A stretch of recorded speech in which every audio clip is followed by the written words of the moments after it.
4 روز علی بن سفیان دارالحکومت سے باہر مارا مارا پھرتا رہا۔ اس کا دائرہ کار سوڈانی فوجی قیادت کے ارد گرد کا علاقہ تھا۔ 5ویں رات وہ باہر کھلے آسمان تلے بیٹھا اپنے 2 جاسوسوں سے رپورٹ لے رہا تھا۔ اس کے تمام آدمیوں کو معلوم ہوتا تھا کہ کس وقت وہ کہاں ہوتا ہے۔ اس کے گروہ کا ایک آدمی کو ساتھ لیے اس کے پاس آیا اور کہا، یہ اپنا نام فخر المصری بتاتا ہے، جھاڑیوں میں ڈگمگاتا گرتا اور اٹھتا تھا۔ میں نے اس سے بات کی تو کہنے لگا کہ مجھے میری فوج تک پہنچا دو، اس سے اچھی طرح بولا بھی نہیں جاتا۔ اس دوران فخر المصری بیٹھ گیا تھا۔ تم وہی کماندار ہو جو محاذ سے ایک لڑکی کے ساتھ بھاگے ہو؟ علی بن سفیان نے اس سے پوچھا۔ میں سلطان کی فوج کا بھگوڑا ہوں، فخر نے ہکلاتی لڑکھڑاتی زبان میں کہا۔ سزائے موت کا حقدار ہوں، لیکن میری پوری بات سن لیں ورنہ تم سب کو سزائے موت ملے گی۔ علی بن سفیان اس کے لب و لہجے سے سمجھ گیا کہ یہ شخص نشے میں ہے یا نشے کی طلب نے اس کا یہ حال کر رکھا ہے۔ وہ اسے اپنے دفتر میں لے گیا اور اسے وہ تھیلا دکھایا جو اسے راستے میں پڑا ملا تھا۔ پوچھا، یہ تھیلا تمہارا ہے اور تم اس سے یہ چیزیں کھاتے رہے ہو؟ ہاں، فخر المصری نے جواب دیا، وہ مجھے اسی سے کھلاتی تھی۔ اس کے سامنے وہ تھیلا بھی پڑا تھا جو تھیلے کے اندر سے نکلا تھا۔ علی نے اس میں سے چیزیں نکال کر سامنے رکھ لی تھیں۔ فخر نے یہ چیزیں دیکھیں تو جھپٹ کر مٹھائی کی قسم کا ایک ٹکڑا اٹھا لیا۔ علی نے جھپٹ کر اس کے ہاتھ پر اپنا ہاتھ رکھ دیا۔ فخر نے بےتابی سے کہا، خدا کے لیے مجھے یہ کھانے دو، میری جان اور روح اسی میں ہے۔ مگر علی نے اس سے وہ ٹکڑا چھین لیا اور اسے کہا، مجھے ساری واردات سناؤ، پھر یہ ساری چیزیں اٹھا لینا۔ فخر المصری نڈھال اور بے جان ہوا جا رہا تھا۔ علی بن سفیان نے اسے ایک سفوف کھلا دیا جو حشیش کا توڑ تھا۔ فخر نے اسے تمام تر واقعہ سنا دیا کہ وہ کیمپ سے لڑکی کے تعاقب میں کس طرح گیا تھا۔ تاجروں نے اسے کہوا پلایا تھا جس کے اثر سے وہ کسی اور ہی دنیا میں جا پہنچا تھا۔ تاجروں یعنی صلیبی جاسوسوں نے اسے جو باتیں کی تھی وہ بھی اس نے بتائیں، اور پھر لڑکی کے ساتھ اس نے اونٹ پر جو سفر کیا تھا وہ اس طرح سنایا کہ وہ مسلسل چلتے رہے۔ اونٹ نے بڑی اچھی طرح ساتھ دیا۔ رات کو وہ تھوڑی دیر قیام کرتے تھے۔ لڑکی اسے کھانے کو دوسرے تھیلے میں سے چیزیں دیتی تھی۔ وہ اپنے آپ کو بادشاہ سمجھتا تھا۔ لڑکی نے اسے اپنی محبت کا یقین دلایا اور شادی کا وعدہ کیا تھا، اور شرط یہ رکھی تھی کہ وہ اسے سوڈانی کمانداروں کے پاس پہنچا دے۔ وہ راستے میں ہی لڑکی کو شادی کے بغیر بیوی بنانے کی کوشش کرتا رہا، لیکن لڑکی اسے اپنی باہوں میں لے کر پیار اور محبت سے ایسے ارادے اور خواہش کو مار دیتی۔ فخر المصری نے محسوس تک نہ کیا کہ لڑکی اسے حشیش اور اپنے حسن و شباب کے قبضے میں لیے ہوئے ہے۔ تیسرے پڑاؤ میں جب انہوں نے کھانے پینے کے لیے اونٹ روکا تو تھیلا غائب پایا جو اونٹ کے دوڑنے سے کہیں گر پڑا تھا۔ لڑکی نے اسے کہا کہ واپس چل کر تھیلا ڈھونڈ لیتے ہیں، لیکن فخر المصری نے کہا کہ وہ بھگوڑا فوجی ہے، خدشہ ہے کہ اس کا تعاقب ہو رہا ہوگا۔ لڑکی ضد کرنے لگی کہ تھیلا ضرور ڈھونڈیں گے۔ فخر نے اسے یقین دلایا کہ بھوکا مرنے کا کوئی خطرہ نہیں، راستے میں کسی آبادی سے کچھ لے لیں گے۔ مگر لڑکی آبادی کے قریب جانا نہ چاہتی تھی اور کہتی تھی کہ واپس چلو۔ فخر المصری نے اسے زبردستی اونٹ پر بٹھا لیا اور اس کے پیچھے بیٹھ کر اونٹ کو اٹھایا اور دوڑا دیا۔ وہ سفر کی تیسری رات تھی۔ اگلی شام وہ شہر سے باہر سوڈانیوں کے ایک کماندار کے ہاں پہنچ گئے، مگر فخر المصری اپنے سر کے اندر ایسی بے چینی محسوس کرنے لگا جیسے کھوپڑی میں کیڑے رینگ رہے ہوں۔ آہستہ آہستہ وہ حقیقی دنیا میں آ گیا۔ وہ سمجھ نہ سکا کہ یہ حشیش نہ ملنے کا اثر ہے۔ اس کی تصوراتی بادشاہی اور ذہن میں بسائی ہوئی جنت تھیلے میں کہیں ریگزار میں گر گئی تھی۔ لڑکی نے اس کے سامنے کماندار کو صلیبیوں کا پیغام دیا اور اسے بغاوت پر اکسایا۔ فخر پاس بیٹھا سنتا رہا اور اس کے ذہن میں کیڑے بڑے ہو کر تیزی سے رینگنے لگے۔ نشہ اتر چکا تھا۔ اسے یاد آنے لگا کہ وہ محاذ سے بھاگ آیا ہے۔ لڑکی کو یہی خوش فہمی ہوگی کہ فخر پر نشہ طاری ہے، چنانچہ اس نے بے خوف و خطر کماندار سے یہ بھی کہہ دیا کہ سلطان ایوبی اور علی بن سفیان کے درمیان یہ غلط فہمی پیدا کرنی ہے کہ وہ ظاہری طور پر نیک بنے پھرتے ہیں مگر عورت اور شراب کے دلدادہ ہیں۔ ان کی اس طویل گفتگو میں بغاوت کی باتیں بھی ہوئیں۔ اس وقت تک فخر المصری پوری طرح بیدار ہو چکا تھا، لیکن سر کے اندر کی بے چینی اسے بہت پریشان کر رہی تھی۔ لڑکی نے کماندار سے کہا کہ اگر بغاوت کرنی ہے تو وقت ضائع نہ کریں، سلطان ایوبی محاذ پر ہے اور الجھا ہوا ہے۔ لڑکی نے جھوٹ بولا کہ صلیبی 3-4 دنوں بعد دوسرا حملہ کرنے والے ہیں۔ سلطان ایوبی کو یہاں سے بھی فوج محاذ پر بلانی پڑے گی۔ کماندار نے لڑکی کو بتایا کہ 6-7 دنوں تک سوڈانی لشکر یہاں کی فوج پر حملہ کر دے گا۔ فخر یہ ساری گفتگو سنتا رہا۔ آدھی رات کے بعد اسے الگ کمرے میں بھیج دیا گیا جہاں اس کے سونے کا انتظام تھا۔ لڑکی اور کماندار دوسرے کمرے میں رہے۔ درمیان میں دروازہ تھا جو بند کر دیا گیا۔ اسے نیند نہیں آ رہی تھی۔ اس نے دروازے کے ساتھ کان لگائے تو اسے ہنسی کی آوازیں سنائی دی تھیں۔ اس نے دروازے کے ساتھ کان لگا کر لڑکی کے یہ الفاظ سنائی دیے: اسے حشیش کے زور پر یہاں تک لائی ہوں اور اس کی مجبوری بنی رہی ہوں۔ مجھے ایک محافظ کی ضرورت تھی۔ حشیش کا تھیلا راستے میں گر پڑا ہے۔ اگر صبح اسے ایک خوراک نہ ملی تو یہ پریشان کرے گا۔ اس کے بعد فخر نے دوسرے کمرے سے جو آوازیں سنی وہ اسے صاف بتا رہی تھیں کہ شراب پی جا رہی ہے اور بدکاری ہو رہی ہے۔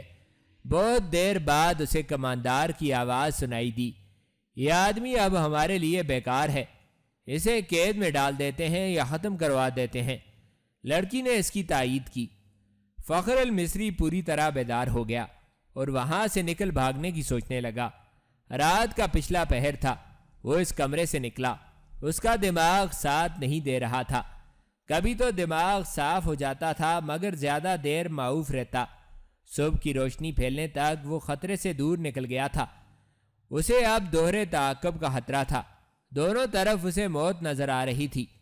اپنی فوج کے ہاتھوں گرفتار ہو جاتا تو بھی مجرم تھا، اور اگر سوڈانی پکڑ لیتے تو فوراً قتل کر دیتے۔ وہ دن بھر فرعونوں کے کھنڈروں میں چھپا رہا۔ حشیش کی طلب، خوف اور غصہ اس کے جسم اور دماغ کو بیکار کر رہا تھا۔ رات تک وہ چلنے سے بھی معذور ہوا جا رہا تھا۔ پھر اسے یہ بھی احساس نہ رہا کہ دن ہے یا رات اور وہ کہاں ہے۔ اس کے دماغ میں یہ ارادہ بھی آیا کہ اس عیسائی لڑکی کو جا کر قتل کر دے۔ یہ سوچ بھی آئی کہ اونٹ یا گھوڑا مل جائے اور وہ محاذ پر سلطان ایوبی کے قدموں میں جا گرے، مگر جو بھی سوچ آتی تھی اس پر اندھیرا چھا جاتا تھا جو اس کی آنکھوں کے سامنے آ کر ہر چیز تاریک کر دیتا تھا۔ اسی حالت میں اسے یہ آدمی ملا۔ وہ چونکہ جاسوس تھا اس لیے تربیت کے مطابق اس نے فخر المصری کے ساتھ دوستی اور ہمدردی کی باتیں کی اور اسے علی بن سفیان کے پاس لے آیا۔ تصدیق ہو گئی کہ سوڈانی لشکر حملہ اور بغاوت کرے گا اور یہ کسی بھی لمحے ہو سکتا ہے۔ علی بن سفیان سوچ رہا تھا کہ مقامی کمانڈروں کو فوراً چوکنا کرے اور سلطان ایوبی کو اطلاع دے، مگر وقت ضائع ہونے کا خطرہ تھا۔ اتنے میں اسے پیغام ملا کہ سلطان صلاح الدین ایوبی بلا رہے ہیں۔ وہ حیران ہو کر چل پڑا کہ سلطان کو تو محاذ پر چھوڑ آیا تھا۔ وہ سلطان ایوبی سے ملا تو سلطان نے بتایا: مجھے اطلاع مل گئی تھی کہ ساحل پر صلیبی جاسوسوں کا ایک گروہ موجود ہے اور ان میں سے کچھ ادھر بھی آ گئے ہوں گے۔ محاذ پر میرا کوئی کام نہیں رہ گیا تھا۔ میں کمان اپنے رفیقوں کو دے کر یہاں آ گیا۔ دل اس قدر بے چین تھا کہ میں یہاں بہت بڑا خطرہ محسوس کر رہا تھا۔ یہاں کی کیا خبر ہے؟ علی بن سفیان نے اسے ساری خبر سنا دی اور کہا: اگر آپ چاہیں تو میں زبان کا ہتھیار استعمال کر کے بغاوت کو روکنے کی کوشش کروں یا سلطان زنگی کی مدد آنے تک ملتوی کرا دوں۔ میں جاسوسوں کو ہی استعمال کر سکتا ہوں۔ ہماری فوج بہت کم ہے، حملے کو نہیں روک سکے گی۔ سلطان ایوبی ٹہلنے لگا۔ اس کا سر جھکا ہوا تھا۔ وہ گہری سوچ میں ڈوبا ہوا تھا اور علی بن سفیان اسے دیکھ رہا تھا۔ سلطان نے رک کر کہا: ہاں علی، تم اپنی زبان اور اپنے جاسوس استعمال کرو، لیکن حملے کو روکنے کے لیے نہیں بلکہ حملے کے حق میں۔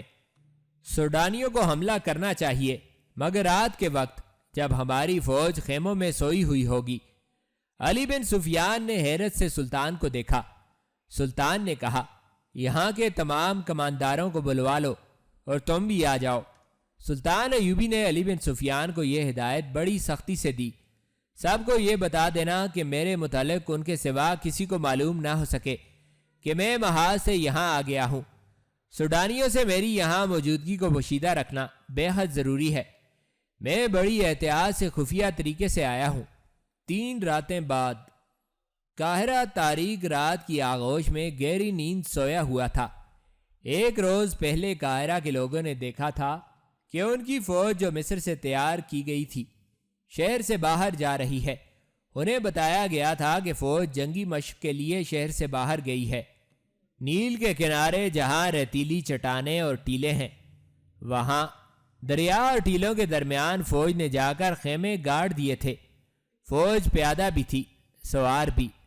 رات کا پہلا نصف گزر رہا تھا کہ قاہرہ کے سوئے ہوئے باشندوں کو دور قیامت کا شور سنائی دیا۔ گھوڑوں کے سرپٹ بھاگنے کی آوازیں بھی سنائی دیں۔ سوئے ہوئے لوگ جاگ اٹھے۔ وہ سمجھے کہ فوج جنگی مشق کر رہی ہے، مگر شور قریب آتا اور بلند ہوتا گیا۔ لوگوں نے چھتوں پر چڑھ کر دیکھا، آسمان لال سرخ ہو رہا تھا۔ بعض نے دیکھا کہ دور دریائے نیل سے آگ کے شعلے اٹھتے اور تاریک رات کا سینہ چاک کرتے خشکی پر کہیں گرتے تھے۔ پھر شہروں میں سینکڑوں سر پر دوڑتے گھوڑوں کے ٹاپو سنائی دیے۔ شہر والوں کو ابھی معلوم نہیں تھا کہ یہ جنگی مشق نہیں، باقاعدہ جنگ ہے، اور جو آگ لگی ہے اس میں سوڈانی لشکر کا خاصا بڑا حصہ زندہ جل رہا ہے۔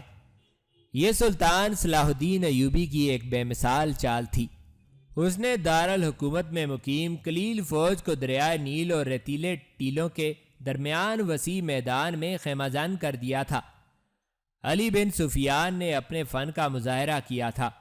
اس نے سوڈانی لشکر میں اپنے آدمی بھیج کر بغاوت کی آگ بھڑکا دی تھی، اور اس کے کمانداروں سے یہ فیصلہ کروا لیا تھا کہ رات کو جب سلطان کی فوج گہری نیند سوئی ہوئی ہوگی، اس پر سوڈانی فوج حملہ کر دے گی، اور صبح تک ایک ایک سپاہی کا صفایا کر کے دارالحکومت پر بے خوف و خطر قابض ہو جائے گی، اور سوڈانی فوج کا دوسرا حصہ بحیرہ روم کے ساحل پر مقیم فوج پر حملے کے لیے روانہ کر دیا جائے گا۔ اس فیصلے اور منصوبے کے مطابق سوڈانی فوج کا ایک حصہ نہایت خفیہ طریقے سے رات کو بحیرہ محاذ کی طرف روانہ کر دیا گیا، اور دوسرا حصہ دریائے نیل کے کنارے خیمہ زن فوج پر ٹوٹ پڑا۔ اس فوج نے سیلاب کی طرح 1 میل وسعت میں پھیلی ہوئی خیمہ گاہ پر حلہ بول دیا اور بہت ہی تیزی سے اس علاقے میں پھیل گئی۔ اچانک خیموں پر آگ کے تیر اور تیل میں بھیگے ہوئے کپڑوں کے جلتے گولے برسنے لگے۔ تیل بھی آگ برسانے لگا۔ خیموں کو آگ لگ گئی اور شعلے آسمان تک پہنچنے لگے۔ سوڈانی فوج کو خیموں میں سلطان ایوبی کی فوج کا نہ کوئی سپاہی ملا، نہ گھوڑا، نہ کوئی سوار۔ اس فوج کو وہاں تمام خالی خیمے ملے، کوئی مقابلے کے لیے نہ اٹھا، اور اچانک آگ ہی آگ پھیل گئی۔ انہیں معلوم نہ تھا کہ سلطان ایوبی نے رات کے پہلے پہر خیموں سے اپنی فوج کو نکال کر ریتیلے ٹیلوں کے پیچھے چھپا دیا تھا، اور خیموں میں خشک گھاس کے ڈھیر لگوا دیے تھے۔ خیموں پر اور اندر بھی تیل چھڑک دیا تھا۔ اس نے کشتیوں میں چھوٹی منجنیکیں رکھوا کر شام کے بعد ضرورت کی جگہ بھجوا دی تھی۔ جو ہی سوڈانی فوج خیمہ گاہ میں آئی، سلطان کی چھپی ہوئی فوج نے آگ والے تیر اور نیل سے کشتیوں میں رکھی ہوئی منجنیکوں سے آگ کے گولے پھینکنے شروع کر دیے۔ خیموں کو آگ لگی تو گھاس اور تیل نے وہاں دوزخ کا منظر بنا دیا۔ سوڈانیوں کے گھوڑے اپنے پیادہ سپاہیوں کو روندنے لگے۔ سپاہیوں کے لیے آگ سے نکلنا ناممکن ہو گیا۔ چیخوں نے آسمان کا جگر چاک کر دیا۔ اس قدر آگ نے رات کو دن بنا دیا۔ سلطان ایوبی کی مٹھی بھر فوج نے آگ میں جلتی سوڈانیوں کی فوج کو گھیرے میں لے لیا۔ جو آگ سے بچ کر نکلتا تھا وہ تیروں کا نشانہ بن جاتا تھا۔ جو فوج بچ گئی وہ بھاگ نکلی۔ ادھر سوڈانیوں کی جو فوج محاذ کی طرف سلطان کی فوج پر حملہ کرنے جا رہی تھی، اس کا بھی صلاح الدین ایوبی نے انتظام کر رکھا تھا۔ چند ایک دستے گھات لگائے بیٹھے تھے۔ ان دستوں نے اس فوج کے پچھلے حصے پر حملہ کر کے ساری فوج میں بھگدڑ مچا دی۔ یہ دستے ایک حملے میں جو نقصان کر سکتے تھے کر کے اندھیرے میں غائب ہو گئے۔ سوڈانی فوج سنبھل کر چلی تو پیچھے حصے پر ایک اور حملہ ہوا۔ یہ برق رفتار سوار تھے جو حملہ کر کے غائب ہو گئے۔ صبح تک اس فوج کے پچھلے حصے پر 3 حملے ہوئے۔ سوڈانی سپاہی اسی سے بددل ہو گئے، انہیں مقابلہ کرنے کا موقع ہی نہیں ملتا تھا۔ دن کے وقت کمانداروں نے بڑی مشکل سے فوج کا حوصلہ بحال کیا، مگر رات کے دوران ان کا پھر وہی حشر ہوا۔ دوسری رات تاریکی میں ان پر تیر بھی برسے۔ انہیں اندھیرے میں گھوڑے دوڑنے کی آوازیں سنائی دیتی تھیں جو ان کی فوج کے عقب میں کشت و خون کرتی دور چلی جاتی تھیں۔ 3-4 یورپی مورخوں نے، جن میں لین پول اور ولیم خاص طور پر قابل ذکر ہیں، لکھا ہے کہ دشمن کی کثیر نفری پر رات کے وقت چند ایک سواروں سے عقبی حصے پر شبخون مارنا اور غائب ہو جانا سلطان ایوبی کی ایسی جنگی چال تھی جس نے آگے چل کر صلیبیوں کو بہت نقصان پہنچایا۔ اس طرح سلطان ایوبی دشمن کی پیش قدمی کی رفتار کو بہت سست کر دیتا تھا اور دشمن کو مجبور کر دیتا تھا کہ وہ اس کی پسند کے میدان میں لڑے، جہاں سلطان ایوبی نے جنگ کا پانسا پلٹنے کا انتظام کر رکھا ہوتا تھا۔ ان مورخین نے سلطان ایوبی کے ان جانباز سواروں کی جرأت اور برق رفتاری کی بہت تعریف کی ہے۔ آج کے جنگی مبصرین، جن کی نظر جنگوں کی تاریخ پر ہے، رائے دیتے ہیں کہ آج کے کمانڈو اور گوریلا آپریشن کا موجد صلاح الدین ایوبی ہے۔ وہ اس طریقہ جنگ سے دشمن کے منصوبے درم برم کر دیا کرتا تھا۔ سوڈانیوں پر اس نے یہی طریقہ آزمایا اور صرف 2 راتوں کے بار بار کے شبخون سے اس نے سوڈانی سپاہیوں کا لڑنے کا جذبہ ختم کر دیا۔ ان کی قیادت میں کوئی دماغ نہ تھا، یہ قیادت فوج کو سنبھال نہ سکی۔ اس فوج میں علی بن سفیان کے بھی آدمی سوڈانی سپاہیوں کے بھیس میں موجود تھے، جنہوں نے یہ افواہ پھیلا دی کہ عرب سے ایک لشکر آ رہا ہے جو انہیں کاٹ کر رکھ دے گا۔ انہوں نے بددلی اور فرار کا رجحان پیدا کرنے میں پوری کامیابی حاصل کی۔ فوج غیر منظم ہو کر بکھر گئی۔ نیل کے کنارے اس فوج کا جو حشر ہوا وہ عبرتناک تھا۔ یہ افواہ غلط ثابت نہ ہوئی کہ عرب سے فوج آ رہی ہے۔ نور الدین زنگی کی فوج آ گئی، جس کی نفری بہت زیادہ نہیں تھی۔ بعض مورخین نے 2000 سوار اور 2000 پیادہ لکھی ہے، بعض کے اعداد و شمار اس سے کچھ زیادہ ہیں۔ تاہم یہ صلاح الدین ایوبی کو سہارا مل گیا اور اس نے فوراً اس کمک کی قیادت سنبھال لی۔ اس کیفیت میں جبکہ سوڈانیوں کا 50,000 لشکر سلطان ایوبی کے آگ کے پھندے میں اور ادھر صحراؤں میں شبخونوں کی وجہ سے بدنظمی کا شکار ہو گیا تھا، یہ تھوڑی سی کمک بھی کافی تھی۔ سلطان ایوبی اس کمک سے اور اپنی فوج سے سوڈانیوں کا قتل عام کر سکتا تھا، لیکن اس نے ڈپلومیسی سے کام لیا۔ سوڈانی کمان کے کمانداروں کو پکڑا اور انہیں ذہن نشین کرایا کہ ان کے لیے تباہی کے سوا کچھ نہیں رہا، لیکن وہ انہیں تباہ نہیں کرے گا۔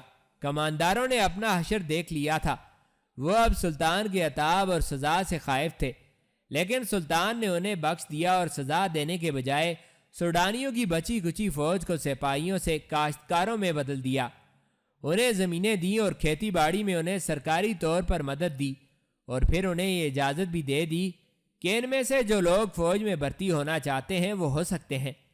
سوڈانیوں کو یوں دانشمندی سے ٹھکانے لگا کر صلاح الدین ایوبی نے نور الدین زنگی کی بھیجی ہوئی فوج اور اپنی فوج کو یکجا کر کے اس میں وفادار سوڈانیوں کو بھی شامل کر کے ایک فوج منظم کی اور صلیبیوں پر حملے کے منصوبے بنانے لگا۔ اس نے علی بن سفیان سے کہا کہ وہ اپنے جاسوسوں اور شب خون مارنے والے جانبازوں کے دستے فوراً تیار کرے۔ ادھر صلیبیوں نے بھی جاسوسی اور تخریب کاری کا انتظام مستحکم کرنا شروع کر دیا۔ صلاح الدین ایوبی کے دور کے وقائع نگاروں کی تحریروں میں ایک شخص سیف اللہ کا ذکر ان الفاظ میں آتا ہے کہ اگر کسی انسان نے سلطان ایوبی کی عبادت کی ہے تو وہ سیف اللہ تھا۔ سلطان ایوبی کے گہرے دوست اور دست راز بہاؤدین شداد کی اس ڈائری میں، جو آج بھی عربی زبان میں محفوظ ہے، سیف اللہ کا ذکر ذرا تفصیل سے ملتا ہے۔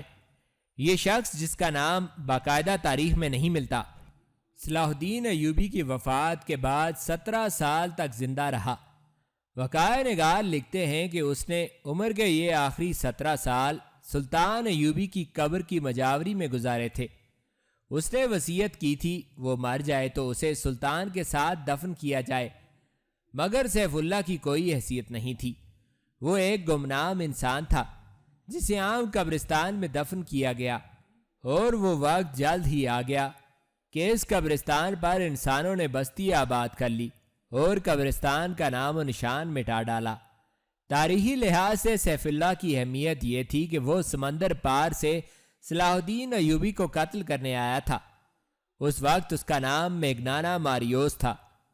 اس نے اسلام کا صرف نام سنا تھا، اسے کچھ علم نہیں تھا کہ اسلام کیسا مذہب ہے۔ صلیبیوں کے پروپیگنڈے کے مطابق اسے یقین تھا کہ اسلام ایک قابل نفرت مذہب اور مسلمان ایک قابل نفرت فرقہ ہے جو عورتوں کا شیدائی ہے اور انسانی گوشت کھانے کا عادی ہے۔ لہٰذا میگنانا ماریوس جب کبھی مسلمانوں کا لفظ سنتا تو وہ نفرت سے تھوک دیا کرتا تھا۔ وہ بے مثال جرأت کا مظاہرہ کرتے ہوئے صلاح الدین ایوبی تک پہنچا تو میگنانا ماریوس قتل ہو گیا اور اس کے مردہ وجود سے سیف اللہ نے جنم لیا۔ تاریخ میں ایسے حکمرانوں کی کمی نہیں جنہیں قتل کیا گیا یا جن پر قاتلانہ حملے ہوئے، لیکن سلطان صلاح الدین ایوبی تاریخ کے ان معدود سے چند شخصیتوں میں سے ہے جسے قتل کرنے کی کوششیں دشمنوں نے بھی کیں اور اپنوں نے بھی، بلکہ اپنوں نے اسے غیروں سے زیادہ قتل کرنے کی سازشیں کیں۔ یہ امر افسوسناک ہے کہ سلطان ایوبی کی داستان ایمان افروز کے ساتھ ساتھ ایمان فروشوں کی کہانی بھی چلتی ہے۔ اسی لیے صلاح الدین ایوبی نے بارہا کہا تھا، تاریخ اسلام وہ وقت جلد ہی دیکھے گی جب مسلمان رہیں گے تو مسلمان ہی لیکن اپنا ایمان بیچ ڈالیں گے اور صلیبی ان پر حکومت کریں گے۔ آج ہم وہ وقت دیکھ رہے ہیں۔ سیف اللہ کی کہانی اس وقت سے شروع ہوتی ہے جب سلطان ایوبی نے صلیبیوں کا متحدہ بیڑا بحیرہ روم میں نظر آب و آتش کیا۔ ان کے کچھ بحری جہاز بچ کر نکل گئے تھے۔ سلطان ایوبی بحیرہ روم کے ساحل پر اپنی فوج کے ساتھ موجود رہا اور سمندر میں سے زندہ نکلنے والے صلیبیوں کو گرفتار کرتا رہا۔ ان میں 7 لڑکیاں بھی تھیں جن کا تفصیلی ذکر ہم پہلے کر چکے ہیں۔ مصر میں سلطان کی سوڈانی سپاہ نے بغاوت کر دی جسے سلطان نے دبا لیا۔ اسے سلطان زنگی کی بھیجی ہوئی کمک بھی مل گئی۔ وہ اب صلیبیوں کے عزائم کو ختم کرنے کے منصوبے بنانے لگا۔ بحیرہ روم کے پار روم شہر کے مضافات میں صلیبی سربراہوں کی کانفرنس ہو رہی تھی۔ ان میں شاہ اگسٹس تھا، شاہ ریمانڈ اور شاہ لوئی ہفتم کا بھائی رابرٹ بھی۔ اس کانفرنس میں سب سے زیادہ قہر و غضب میں آیا ہوا ایک شخص تھا جس کا نام ایمرلک تھا۔ وہ صلیبیوں کے اس متحدہ بیڑے کا کمانڈر تھا جو مصر پر فوج کشی کے لیے گیا تھا، مگر صلاح الدین ایوبی ان پر ناگہانی آفت کی طرح ٹوٹ پڑا اور اس بیڑے کے ایک بھی سپاہی کو مصر کے ساحل پر قدم نہ رکھنے دیا۔ مصر کے ساحل پر جو صلیبی پہنچے وہ سلطان ایوبی کے ہاتھ میں جنگی قیدی تھے۔ صلیبیوں کی کانفرنس میں ایمرلک کے ہونٹ کانپ رہے تھے۔ اس کا بیڑا غرق ہوئے 15 دن گزر گئے تھے۔ وہ 15ویں دن اٹلی کے ساحل پر پہنچا تھا۔ سلطان ایوبی کے آتشین تیر اندازوں نے اس کے جہاز کے بادبان اور مستول بھڑکا دیے تھے۔ یہ تو اس کی خوش قسمتی تھی کہ اس کے ملاحوں اور سپاہیوں نے آگ پر قابو پا لیا تھا اور وہ جہاز کو بچا لے گئے تھے، مگر بادبانوں کے بغیر جہاز سمندر پر ڈولتا رہا۔ پھر طوفان آ گیا، اس کے بچنے کی کوئی صورت نہیں رہی تھی۔ بہت سے بچے کچے جہاز اور کشتیاں اس طوفان میں غرق ہو گئی تھیں۔ یہ ایک معجزہ تھا کہ ایمرلک کا جہاز ڈولتا بھٹکتا ڈوب ڈوب کر ابھرتا اٹلی کے ساحل سے جا لگا۔ اس میں اس کے ملاحوں کا بھی کمال تھا۔ انہوں نے چپوؤں کے زور پر جہاز کو قابو میں کیے رکھا تھا۔ ساحل پر پہنچتے ہی اس نے تمام ملاحوں اور سپاہیوں کو بے دریغ انعام دیا۔ صلیبی سربراہ وہیں اس کے منتظر تھے۔ وہ اس پر غور کرنا چاہتے تھے کہ انہیں دھوکہ کس نے دیا ہے۔ ظاہر ہے کہ شک سوڈانی سالار ناجی پر ہی ہو سکتا تھا۔